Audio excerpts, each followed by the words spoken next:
নমস্কার বন্ধুরা, আজ আমি আবার একটা আপনাদের জন্য নতুন রেসিপি নিয়ে চলে এলাম, যার নাম হচ্ছে চালকুপি। শীতকালে নতুন নতুন সবজি দিয়ে এই চালকুপিটা বানালে খুব সুন্দর হয়, তাই সেটা বানিয়ে নিলাম। দেখতে থাকুন, কেমন লাগবে অবশ্যই জানাবেন। প্রথমে চালটাকে ধুয়ে আমি শুকনো করে রেখেছি। এবার রেসিপিটা শুরু করব। আলুগুলো খুব সুন্দর করে লাল লাল করে ভেজে তুলে রাখবো। কপিগুলো সুন্দর করে ভেজে এবার তুলে নেব। আলু কপিটা ভাজা হয়ে যাবার পরে এবারে এর মধ্যে দিলাম ছোটো এলাচ, দারচিনি, লং, জয়িত্রী, তেজপাতা, সাজিরে আর কিছুটা গোটা মরিচ।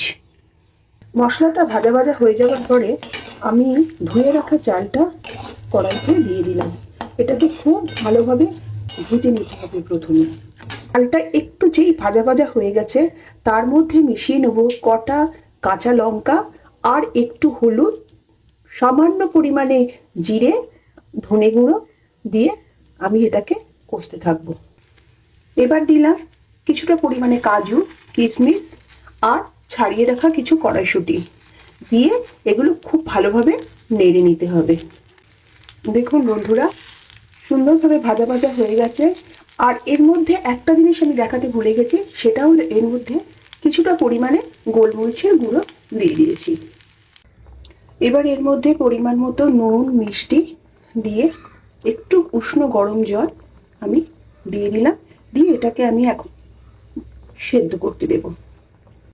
দেখুন আমার এটা কমপ্লিট হয়ে গেল। এবার নাবানোর সময় একটু ঘি দিয়ে নাবিয়ে নেব।